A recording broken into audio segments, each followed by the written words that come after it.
황병서가 아까 조금 전에 영상을 보셨듯이 대내용으로 추정되는 여러 가지 얘기들을 쏟아내서 지금 또 논란이 되고 있는데요. 황병서의 이야기, 다른 이야기까지 더 보시겠습니다. 이번 북남 고위급 긴급 접촉을 통하여 남선 당국은 근거 없는 사건을 만들어가지고 일방적으로 벌어지는 사태들을 일방적으로 판단하고 일방적인 행동으로 상대 측을 자극하는 행동을 벌이는 경우 정세만 긴장시키고 있어서는 안 될 군사적 충돌을 불러올 수밖에 없다는 심각한 교훈을 찾게 되었을 것입니다. 예, 지금 이제 전문들이 지금 들어오고 있죠. 예, 하종대 부국장. 네. 자, 황병서의 얘기의 핵심은 결국에는 남쪽이 모든 걸 조작했다는 취지의 얘기고, 그리고 이번 합의에 대해서는 어떤 의미를 부여하고 있는지 본인 스스로가 지금 또 얘기한 부분이 전문에 담겨 있습니까? 네.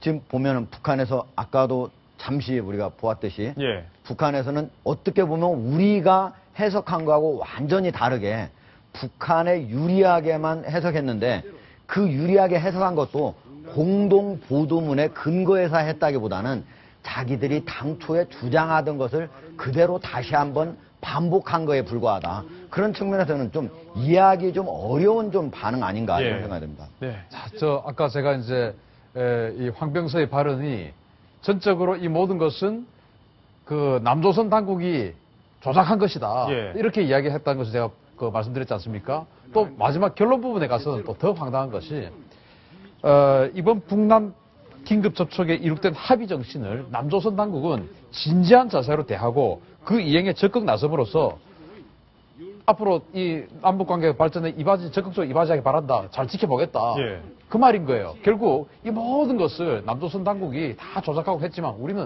너그럽게 봐줬고 합의해줬고 그런데 앞으로 똑바로 하는지 보겠다. 예. 지금 이거거든요. 야, 이거는 정말 해도 너무한 것이 아닌가. 앞으로 그런데 이 황병서는 좀 굉장히 실수하는 것 같아요. 예. 이제는 우리 국민들이 북에 대한 어떤 근거 없는 공포심을 이제 가지지 않게 되었습니다. 이번 사태로 인해서 우리 무력이 확실하게 세구나. 또 북한이 협박만 할 뿐이지 실제로 뭔가 대단한 사건을 일으킬 만한 능력과 간은 없구나 하는 걸 우리 국민들이 알아버렸어요. 근데 또다시 10월 10일 이제 그 노동당 창건 기념일 다 돼가면 뭔가 우리를 향해서든지 아니면 국제사회를 향해서든지 뭔가 또 할 텐데 그때 도대체 어쩌려고 저렇게 그때는 어떻게 협상을 하려고 저런지 모르겠어요. 제가 추가적으로 말씀을 드리겠습니다. 이제 황병서가 오늘 아침에 북한에서도 보도를 했거든요. 이 남북 공동 그 보도문에 대해서 불과 24시간이 되기도 전에 불과 12시간 만에 다시 나와서 직접 설명을 했는데 모든 내용을 왜곡돼서 설명했다. 이유가 뭐냐? 이번 보도 이 합의문이 그 발표가 되니까 국내외적으로 우리 대통령의 원칙이 통했다. 예. 그리고 한국 정부가 정말 잘하는 것이다. 네. 북한이 앞으로 이러면 안 되겠다. 이렇게 해가지고 우리의 국제적인 입지가 굉장히 커졌어요. 예. 이렇게 보니까 이제 굉장한 수세에 몰리게 된 겁니다. 이런 국제적인 여론을 정면으로 치고받지 않으면 김정은이한테 최고 전음을 건드는 확성기 방송을 중단해 왔고 우리가 지뢰 도발을 안 했다는 것을 한국 정부가 인정했습니다. 이렇게 왜곡해서 보고했거든요. 이것이 다 무산이 되기 때문에 이렇게 했고 우리가 이제 그 내용 중에서 관심 있게 봐야 되는 것은 우리는 우리의 원칙이 통했다고 하지 않습니까? 황병서는 뭐라고 했느냐? 자기네의 원칙적인 투쟁과 성의 있는 노력의 결과라고 그랬어요. 이 회담은 자기네가 잘한 겁니다. 그 다음에 두 번째로는 이렇게 우리가 사건을 날조해서 하면 정세만 긴장시키고 군사적 충돌을 일으킬 수 있으니 앞으로 한국이 더 이상 자기네를 자극하지 말라. 일종의 경고입니다. 예. 왜 이런 경고를 했느냐?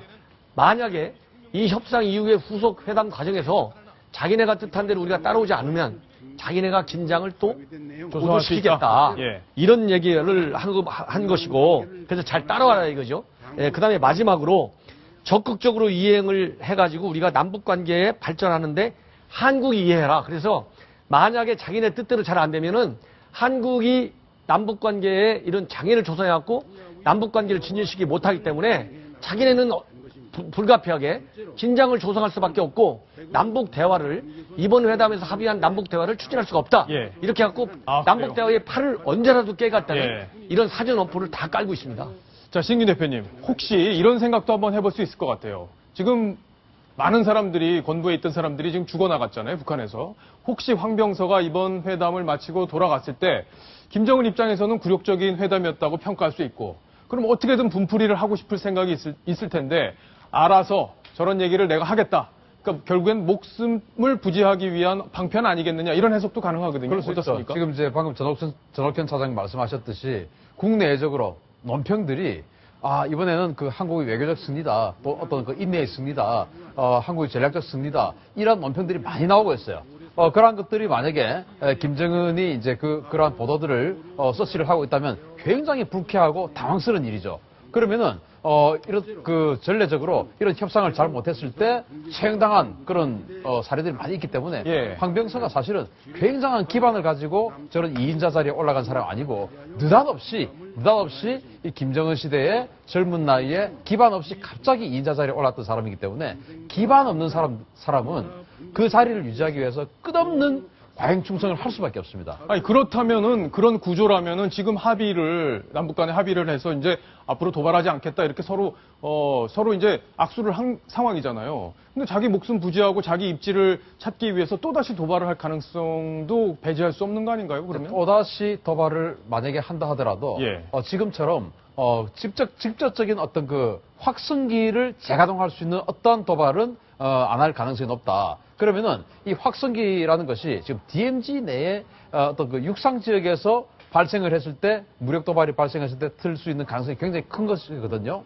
따라서 이러한 확성기 도발보다는 사이버전, 예. 후방에 대한 어떤 그 교란, 뭐 어떤 사회 혼란 이런 것으로 해서 우리 사회를 피곤하게 만든다. 피곤하게 만들지만 북한이라는 심정은 확실하게 가지만 절대로 어떤 그 강력한 어떤 그 스모킹건은 없는 그러한 도발들을 자행할 가능성이 굉장히 큽니다. 자 하종대 부국장, 예. 김정은이 실제로 우리 회담이 진행되는 동안에 인터넷을 실시간으로 검색을 해서 본인 관련 기사들을 다 보고 있다 이런 얘기들이 지금 나왔단 말이에요. 예. 실제 그렇습니까? 실제로 김정은이 예. 우리가 CCTV 회담장으로 다 볼 수가 있거든요. 예. 그럼에도 불구하고 그거는 별도로 하고 또 우리나라에서 계속적으로 인터넷에 실시간으로 반응들이 나오지 않습니까? 이것까지 보면서 자기의 전략을 짜고 황병서한테 바로 실시간으로 바로 지시를 하면서 실시간으로? 실시간으로 지시를 하면서 이번에 회담을 이끌어 나갔다는 얘기입니다. 그러니까 예.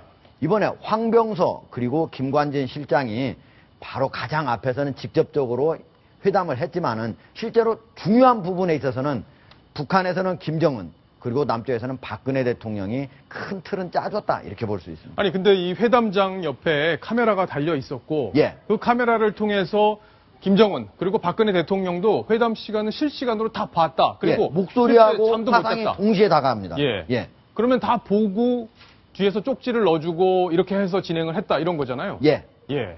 그럼 결국에는 두 사람, 그 네 사람이 협상을 진행한 게 아니라 결국에는 대리 협상, 김정은과 박근혜 대통령의 사실상 협상이었다 이렇게 볼 수 있는 건가요? 예. 큰 틀에서 보면 그렇게 볼 수 있는 거고요. 예. 그러나 협상을 할 때는 하나하나 말 하나하나가 중요하거든요. 처음에 두 사람 간의 어떤 신뢰 관계를 형성하기 위해서 보면은 황병서가 처음에 와서 딱 한마디가 첫 번째가 뭐냐면 내가 인민군의 정치국장으로서 최고 책임자인데 예. 남북이 군사적으로 대치한 바로 판문점 여기에서 그것도 남쪽에 있는 지점 거기서 평화의 집에 왔다고 하는 것을 잘 생각해봐라. 여기에서 우리가 문제를 풀지 못하면은 어떤 문제도 풀기가 어렵다. 이런 얘기를 하면서 상당히 진지하게 대했다고 그럽니다. 그러니까 예. 아주 큰 원칙은 양측의 어떤 최고 지도자가 어떤 그 갈래를 쳐준다고 볼 수 있지만은 그 회담을 성공적으로 끌어가느냐 그리고 잘못하면 실패로 가느냐 하는 분위기를 어떻게 조성하느냐 이런 것들은 모두 바로 김관진 실장이나 황병서 정치국장이 했다고 볼 수 있습니다. 예. 신인균 대표님, 이 김관진 실장도 사실상 우리 군부의 핵심 실세죠. 그리고 이쪽도 핵심 실세입니다. 군부. 네. 자, 그러면 이 두 사람이 어쨌든 그동안에 친분도 좀 있었고 이번 회담을 통해서 가까워졌을 테고 여러 가지 이제 대화가 통하는 사이가 됐을 가능성이 높은데 두 사람이 결국에는 그 장소에서 나눈 대화, 협상을 갈랐던 핵심적인 얘기들이 어떤 걸까요? 일단 이제 그 김관진 장관 같은 경우는 완전히 우리 군에서도 작전통입니다. 야전 군인으로서 전뼈가 굵었던 사람이고 이제 육사 동기들 중에서 거의 한 사람 정도가 합참 작전본부장을 합니다. 그 작전본부장이라는 것은 실제 전쟁이 발생했을 때 합참의장의 명을 받아서 전군을 통합적으로 지휘하는 그런 일선 지휘관이거든요. 뭐 북한으로 치면 이제 총참모부 작전국장이라는 그런 임무하고 똑같은데요. 예. 그 작전본부장을 했다는 것은 동기들 중에서 가장 어떤 그 야전성을 인정받고 있는 사람이다. 이러한 어떤 그 군인이었고. 근데 지금 이제 이 황병서 같은 경우는 현직 군인입니다. 근데 현직 군인이지만 실제로 총 들고 야전에서 작전해 본 적은 없는 그야말로 사상 지도를 하는 정치 군인이죠.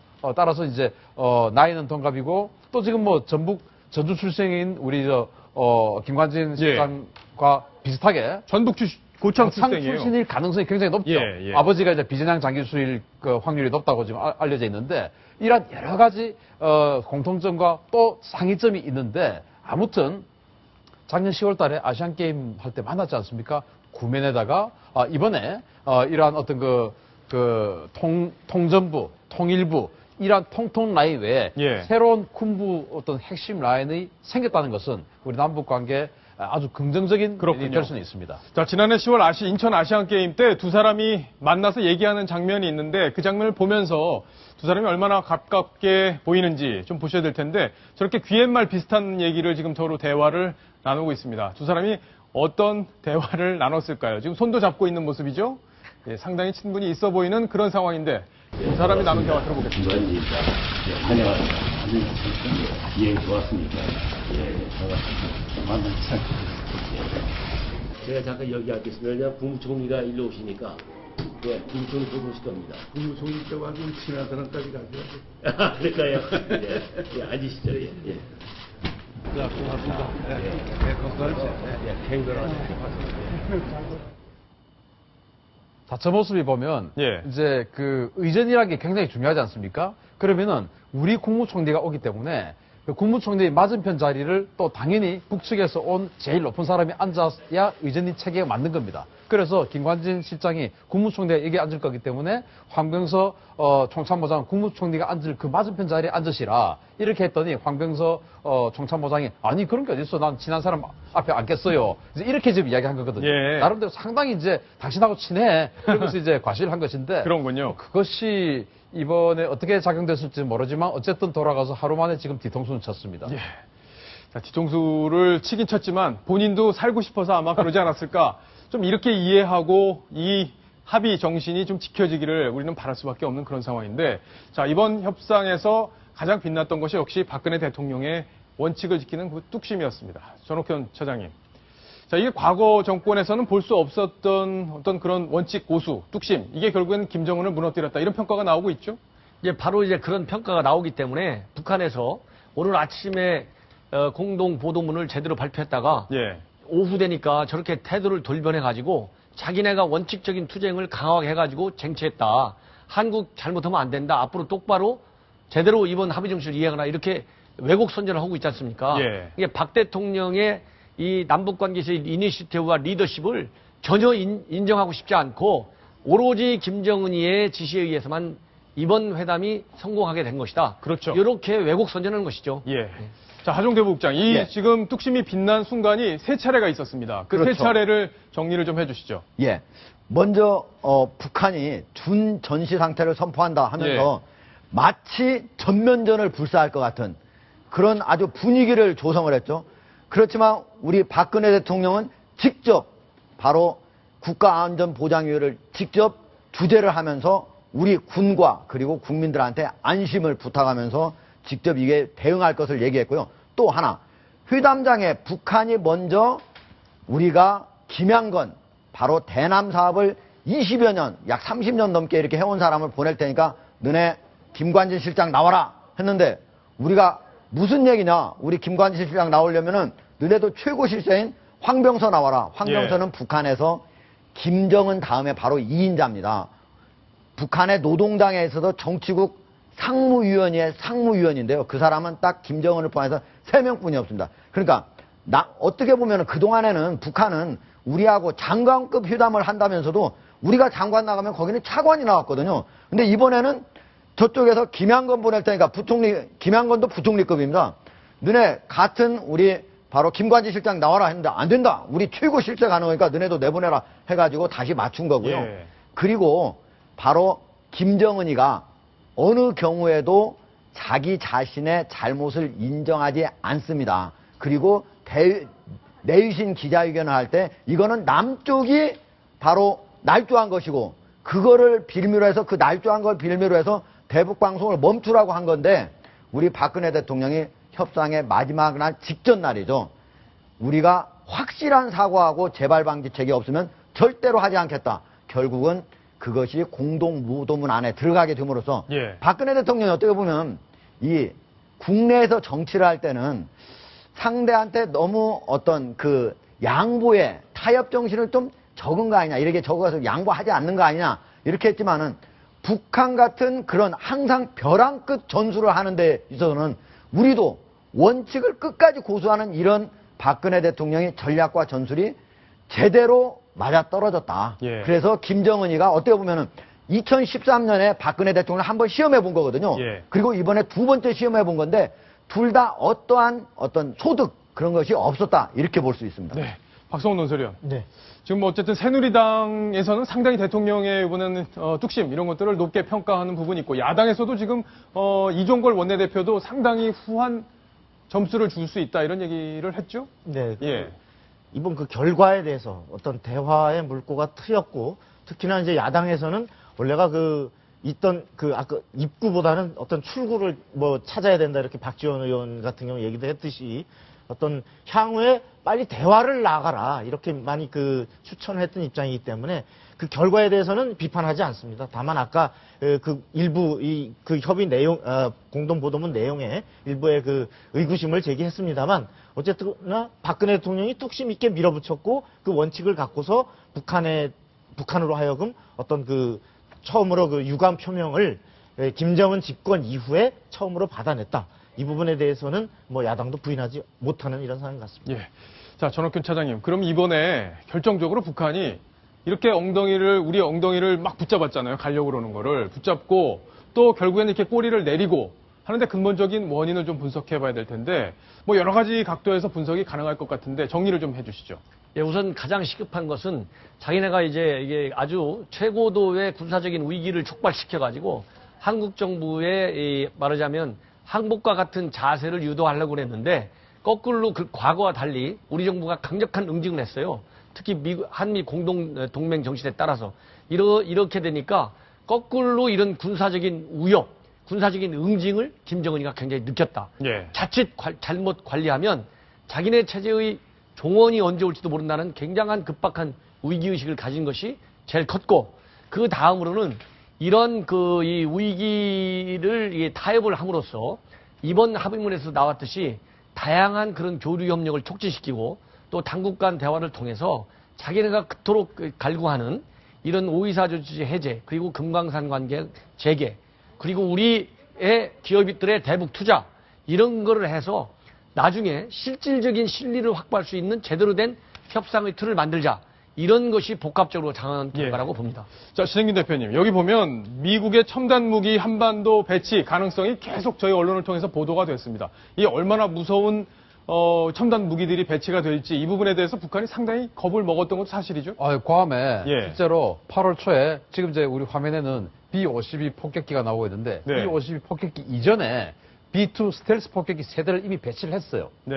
그리고 이제 추가로 우리 합참에서 한미연합사에다가 B-52 폭격기를 한국으로 보내달라. 네. 그렇게 요청을 한 것이죠. 미국이 긍정적으로 검토하겠다. 이렇게 됐는데 이 B-52와 B-2의 위력은 뭐냐면 이 B-52와 B-2는 작게 5027에 따른 한반도 전쟁 상황에서 개전 첫날입니다. 이 B-52와 B-2가 와서 뭔가 작전을 하면 뭔가 작전입니다. 뭔가 작전을 하면 북한의 지대공 미사일들 다 제거해야 우리 공군기들이 마음대로 북한 영공에 들어가서 폭격하고 뭐 할 수 있는데 하루 만에 지대공 미사일들을 완전히 제압을 해버립니다. 하루 만에? 파괴시켜버리죠. 예. 그래서 딱 이 B-2와 B-52들이 와서 뭐 물론 한 대는 아닙니다만 와서 작전을 딱 하는 순간 북한은 하늘은 우리 겁니다. 아, 그렇군요. 하루 만에. 예. 그러니까 그러한 것들은 아니 저 같은 일반인도 아는데 황병서 잘 알고 있겠죠. 김정은도 보고받아서 잘 알고 있겠죠. B2와 B52가 뭐 하는 작전을 하는 것인지. 그러니까 B2가 지금 괌에 세대가 있고 B52를 지금 온다고 하니 이게 지금 만약에 전면전 지금 잠수하고 50적 보내가지고 전면전 한 협박하고 하는데 전면전 벌어지면 바로 하루 만에 북한 하늘이 한미에나 공급게 된단 말입니다. 그 전날 또 이 우리 F-15K 전투기와 그 미군의 F-16 전투기 합동 무력 시위 비행까지 하고 이렇게 하는 것을 보여줌으로써 김정은에게 오판하면 예. 큰일 난다. 특히 B-52에는 벙커버스터가 2발이 탑재가 돼요. 벙커버스터요. 벙커버스터는 그러니까 이 어떤 그 벙커를 부숴버린다는 것인데 강화 콘크리트 60m 정도를 뚫고 들어갑니다. 아, 그래요? 우리 이 채널A 건물이 60m 안 되지 않습니까? 예. 이것보다 더 높은 강화 콘크리트, 더 두꺼운 강화 콘크리트 60m를 뚫고 계속 폭발하면서 들어간다. 폭발하면서 또 뚫고 폭발하면서 또 뚫고 해서 60m를 쾅쾅쾅쾅쾅 들어가서 60m 아래에 있는 어떤 공간을 폭파시켜버리죠. 그러면 이제 저 B2 한 발에 2발이 들어가는데 예. B2가 3개가 왔으니까 6발을 어딘가에 꽂을 수 있다는 말인데 그러네요. 자기가 그러면 금수산 숨어봐야. 예. 금수산 공정에 있을 수도 있을 것이고 어디 묘양산 특각에 갈 수도 있고 삼지연에 갈 수도 있는데 미국 첩보위성이 지금 워치콘2가 됐으니까 다 본단 말입니다. 야 이거 내가 죽겠구나 하는 그런 위기감이 생기는 것이죠. 자, 박성훈 논설위원. 그렇다면 이게 그동안 공고했던 한미 동맹의 어떤 힘이 아닌가 이런 생각이 드는데 이 주한미군 아직도 철수하라는 사람들이 있잖아요. 결국에는 주한미군 철수하면 좋은 건 북한밖에 없다는 게 이번 일을 통해서 명확하게 드러나지 않았습니까?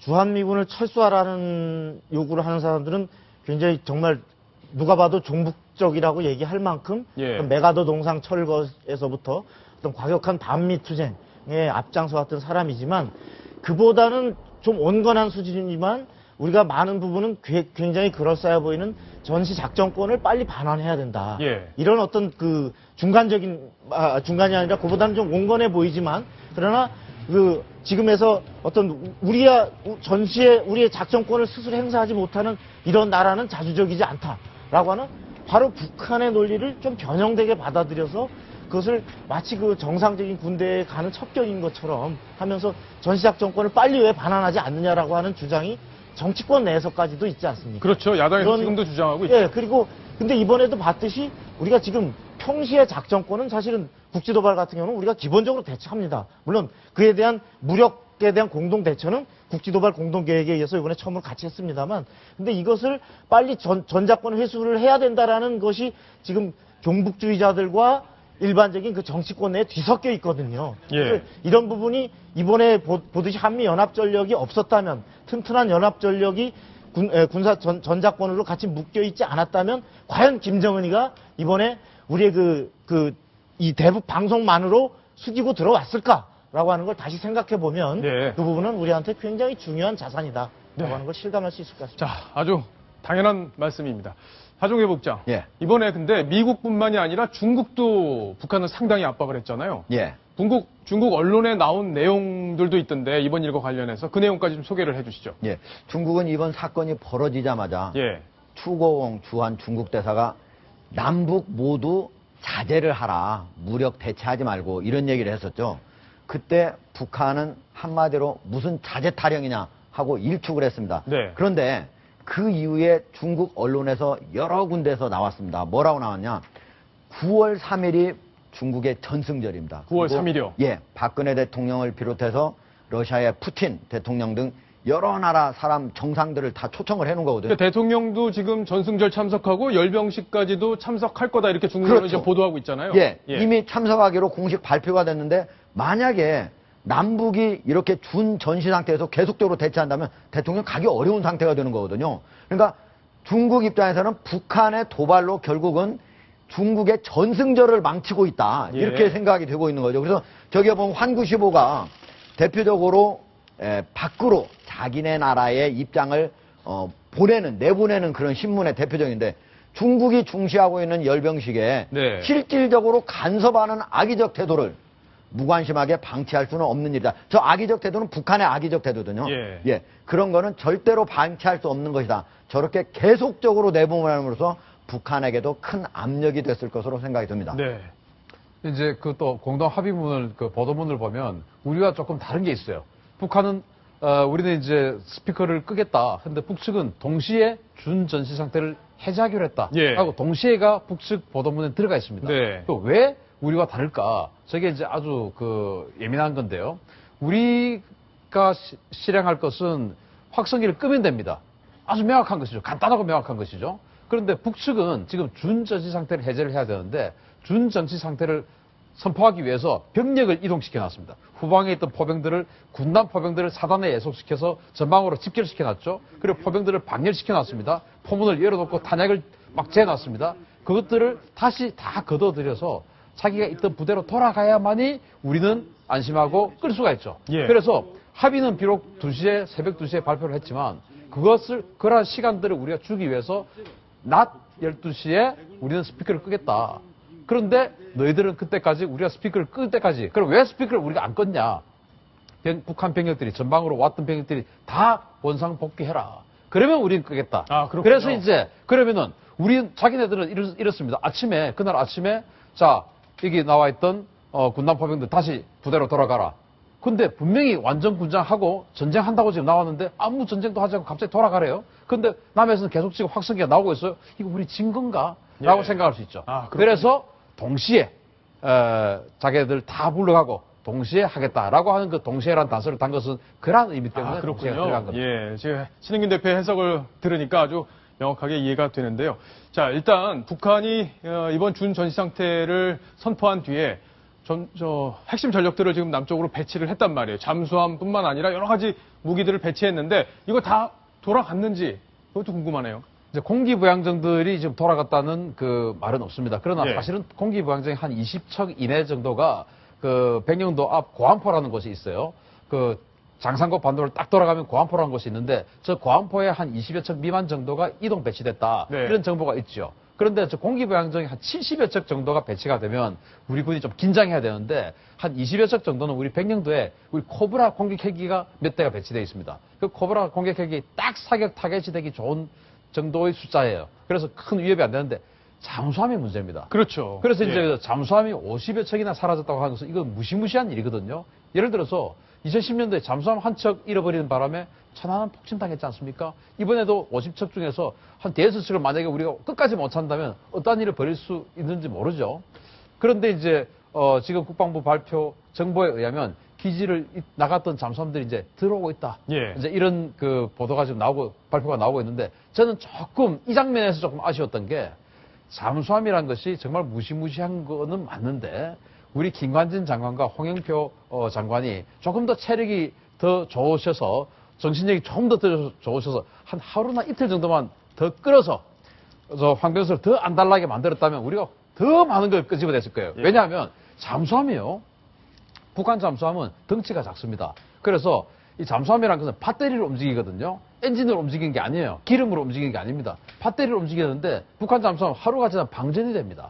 그리고 로미오급 잠수함 이런 것도 한 3일이 지나면 방전이 돼요. 그러면 방전되면 다시 디젤 엔진을 돌려서 충전해야 되는데 충전하려면 물 밖으로 나와야 됩니다. 네. 그때 지금쯤이면 아마 북한 잠수함들이 다 물 밖으로 안 나오면 안 되는 정도가 됐을 거예요. 이때 우리가 그 하나만 딱 잡아도 완전히 대박인데 그거 좀 아쉽습니다. 그렇군요. 대박인데 어쨌든 뭐 그쪽 사람들 목숨도 건져야 되니까 협상하는 사람들 입장에서는 앞에 앉아 있는 사람들이 나가면 죽겠다고 할 수 있으니까요. 여러 가지 그런 사정을 또 감안해 주지 않았을까 이런 생각도 좀 들긴 합니다. 어쨌든 제일 중요한 건 북한이 우리의 이번 합의문 그 자체를 존중하고 지키겠다는 의지, 바로 그걸 텐데요. 북한이 앞으로 어떻게 움직일지 좀 관심 있게 봐야 될 것 같습니다. 하종대 부국장. 예. 지금 중국이나 미국에서도 이번 합의 결과에 대해서 상당히 좀 긍정적으로 평가하고 있죠? 예, 그렇습니다. 중국하고 미국은 바로 전체 정부의 공식 반응이 나왔는데요. 예. 중국 같은 경우에는 바로 화춘인 중국 외교부 대변인이 조선과 한국이, 여기서 조선은 북한을 얘기하는데 중국은 여전히 조선이라고 부르고 있으니까 조선과 한국이 긴장 국면을 완화하는 합의를 도출했다. 중국은 이를 환영한다라고 환영한다? 밝혔고요. 미국 같은 경우 존 커비 미 국무부 대변인이 미국은 남북한이 타결한 합의 내용을 환영한다. 그리고 우리는 한반도의 평화와 안정을 뒷받침하는 남북관계 개선을 위한 박근혜 대통령의 끊임없는 노력을 지지한다라고 밝혔습니다. 예. 이 밖에도 중국의 언론 그리고 미국의 언론 모두 이것은 남한 그리고 박근혜 대통령의 리더십의 승리다라고 보도를 하고 있습니다. 그렇군요. 자, 하종대 국장 하나 더 좀 기분 좋은 얘기 있죠. 예. 우리 만약에 전쟁 나면 나 전역하지 않겠다. 예. 선언했던 우리 병사들. 한 50명 되죠. 예. 근데 예. 혜택을 받을 수 있는 길이 열렸다고 해서 저도 귀가 쫑긋 쏠리던데 예. 어떤 얘기인지 정리를 좀 해주시죠. 예, 일단은 이제 이 대치 관계가 해소가 됐으니까 그렇죠. 그 사람들은 그대로 연장을 할 필요 없이 바로 전역을 할 수 있는 거고요. 그리고 이것과 관련해서 최태원 SK 회장이 그 보도를 보고 예. 아, 이런 훌륭한 자세를 가진 젊은이들 우리 회사에 지원을 한다면 모두 받아주겠다라고 얘기를 했답니다. 이것이 바로 대한민국의 미래와 경제 발전에 아주 중요한 DNA가 될 것이다. 이런 얘기를 하면서 이런 것들이 바로 우리 사회와 기업 이런 점을 높게 평가를 해야 된다라고 얘기를 했다. SK그룹 그 최태원 회장의 따님이 예. 지금 이제 청해 부대를 그 해서 해군 소위인데 최민정 소위가 지금 그 소말리아 해역에서 작전 중에 있습니다. 정말 저런 것들은 정말 노블리스 오블리주의 한 일환이라 생각하고 굉장히 고마운데 제가 또 부탁을 드리고 싶은 것은 방금 하종대 부국장께서 50여 명이라고 했는데 86명입니다. 그래서 더 늘어났어요. 최태원 회장께 부탁드리고 싶은 것은 86명이기 때문에 그거 좀 감안해 주시기 부탁드리겠습니다. 86명이 다 네. 취업을 할 수 있으면 간부 정말 4명, 좋겠네요. 병사 82명 해서 예. 86명입니다. 아, 예. 그래요. 네. 박성훈 논설위원, 요즘에 이제 청년 실업 문제도 심각하고 박근혜 대통령이 이 청년 실업 문제를 해결하기 위해서 노동시장 개혁을 하겠다고 하는데 최태원 회장이 이제 사면 복권이 된 지 얼마 안 됐는데 이제 화답하는 의미도 좀 있을 테고 또 얼마나 장합니까 우리 젊은이들 이런 혜택이 있을 거라고 미리 기대하고 한 얘기들이 아닐 거 아니에요. 사실은 오랫동안 이제 감옥살이를 하면서 예. 국가 사회에 정말 기여할 수 있는 방안을 많이 생각을 하셨을 것이고 특히나 아까 따님이 그 최민정 소위가 또 그렇게 군에서 복무하고 있는 이런 것에서 보면 정말 그 기특하다랄까 우리 그 젊은 그 장병들의 그 패기와 그런 어떤 책임감 이런 것이야말로 대한민국을 이끌어갈 하나의 에너지다 이렇게 그야말로 SK가 에너지가 또 강한 데인데 예. 그야말로 대한민국을 끌어갈 동력들을 이것은 누구를 배려해서 없는 일자리를 괜히 그 남을 위해서 뭘 만들어주는 것이 아니라 바로 이것이야말로 기업의 자원이고 예. 어떤 국가의 자원이라고 하는 측면에서 제가 볼 때는 유능한 인재를 빨리 발굴하려는 그러네요. 그러한 예. 욕심이 아니시죠. 선배다 이렇게 볼 수도 있겠어요. 그런 생각이 듭니다. 자, 중요한 포인트 하나 또 짚어봐야 될 텐데 전옥균 차장님께 질문 드릴게요. 오늘 보면은 김관진 실장이 브리핑할 때 정상회담 가능성을 기자들이 묻습니다. 근데 아직 얘기할 단계가 아니다 이렇게 얘기를 했단 말이에요. 부인을 안 했습니다. 얘기할 단계가 아니다. 이거는 가능성이 열려 있다. 그리고 앞으로 추가적인 협상이 진행될 수 있다. 이렇게 볼 수 있는 거 아닌가요? 그렇습니다. 왜냐하면은 저 1번 항에 보면 이번 합의문에 예. 남북 당국 간 회담을 열어가지고 모든 문제를 논의하자고 그랬어요. 그리고 이번 회담에서도 이 많은 남북 간의 현안에 대해서 깊숙이 얘기했다 이렇게 돼 있거든요. 그러면 이제 정상회담은 이미 오래전부터 우리 박 대통령께서도 정상회담에 아무 조건이 없다. 처음에는 그냥 만난다고 무슨 의미가 있겠느냐. 집권 초에는 그러다가 최근에 들어와서는 지난 연말 정도 해서는 정상회담 못할 이유가 없다. 아무 조건 없다. 이렇게 바꾸셨어요. 정상회담 예. 입장을. 그리고 김정은이도 연초 신년사에서 정상회담 못할 이유가 없다. 이렇게 갖고 우리 쪽 반응을 일단 떠보는 그런 제스처를 취했습니다. 그렇기 때문에 당국 간 회담이 정상적으로 잘 진행이 되면 자연스럽게 정상회담 문제가 논의할 수 있는 중요한 남북 간의 협의 대상이 될 수 있다. 그러나 현재와 같은 이런 국면에서는 제가 보기에 특히 이번 평화의 집에서 얘기를 할 적에 정상회담 문제를 그냥 한번 거론을 했을 수는 있다. 그러나 정상회담 그 이슈를 토론까지 하기에는 현재의 엄중한 군사 위기를 볼 때 예. 적절한 주제가 아니다. 그래서 저는 김관진 안보실장의 얘기한 대로 지금은 그런 거 거론할 때가 아니야. 거기까지 갈 수 없어. 이렇게 공개적으로 얘기한 것이 맞을 것이나 예. 아예 거론을 안 한 것은 아닐 수 있다. 이렇게 생각이 됩니다. 네. 네. 그 정상회담은 사실은 남북 간의 모든 그 쟁점들이 하나하나 보완이 되고 정상화가 되면 가장 궁극적으로 그리고 또 가장 빠르게 어떤 문제를 해결할 수 있는 길이기는 합니다. 그러나 우리가 이미 과거에 2차례의 정상회담이 있었듯이 그 역대 대통령들이 조급하게 정상회담을 하나의 다른 모든 이슈를 삼키는 하나의 해결사 역할로 이렇게 생각해서 우리가 조금이라도 급하게 마음을 먹게 되면 반드시 그 정상회담을 기화로 대가를 원하고 그리고 대한민국을 또 시험하려는 북한의 어떤 길을 깔아주는 결과가 되기 때문에 우리가 급할 게 저는 하나도 없다고 봅니다. 예. 박근혜 대통령이 그야말로 정상회담을 제대로 된 정상회담을 하기 위해서는 내 임기 안에 정상회담 안 해도 좋다. 이러한 각오로 지금 요번처럼 하나하나 디딤돌을 제대로 놓고 가겠다. 그리고 그 모든 것의 결과로 이루어지면 그 다음 대통령이 정상회담 하더라도 나는 하등에 미련이 없다라고 하는 자세로 임할 때만 제대로 된 정상회담이 될 예. 것이다. 한 가지만 추가하면요. 아주 좋은 그 논리를 설명을 잘 하셨는데, 이번 같은 경우에 정상회담에서는 반드시 다뤄야 될 하나의 큰 이슈가 핵 문제에 대한 돌파구를 마련하는데 기여를 반드시 해야 된다. 그래서 정상회담을 논의할 때는 이 핵 문제와 북한의 장거리 미사일 문제를 반드시 거론해서 협상의 틀을 만들 수 있는 데까지 나가지 않으면 단순하게 교류협력만 촉구시키는 그런 정상회담에 머무르면 과거 1, 2차 두 번의 정상회담과 다를 바가 뭐가 있느냐, 이런 비판의 소지를 면하기가 굉장히 어렵다. 예. 이런 얘기를 드리고 싶습니다. 이번에 우리가 회담을 하면서 잘 숨겨진 그런 수학이 있는데 그게 숨겨진 수학이요? 예. 예. 그게 뭐냐면 북한이 이번에 회담 과정에서 여러 가지를 얘기했습니다. 금강산 관광 재개 문제라든지 오이사수치 해제 문제라든지 여러 가지를 얘기를 했거든요. 그런데도 불구하고 우리 측에서 이번에는 지뢰 도발 그리고 포격 도발로 이어진 것을 해결하는 게 급선무다. 다만 이산가족 상봉 문제는 이미 그 사람들이 80대가 넘고 90대에 들어가기 때문에 급한 문제이기 때문에 하나 넣고 나머지 것들은 추후 전차 당국자 회담을 통해서 해결해 나간다라고 하는 것을 했는데요. 북측도 이러한 여러 가지 협상, 다양한 주제들에서 하고 싶다고 하는 것을 확인한 것. 예. 이게 우리의 소학이라고 볼 수 있습니다. 예, 자, 무엇보다 중요한 것, 저희가 몇 번을 강조드렸지만 남북한 공이 이 합의문을 지키려는 의지를 갖는 것일 겁니다. 자, 지금 어쨌든 그동안 긴장이 고조돼 왔는데 이번 협상 타결로 인해서 이제 국민들이 좀 마음 편하게 또 정상적으로 경제 활동할 수 있는 그런 여건이 만들어지지 않았나 싶습니다.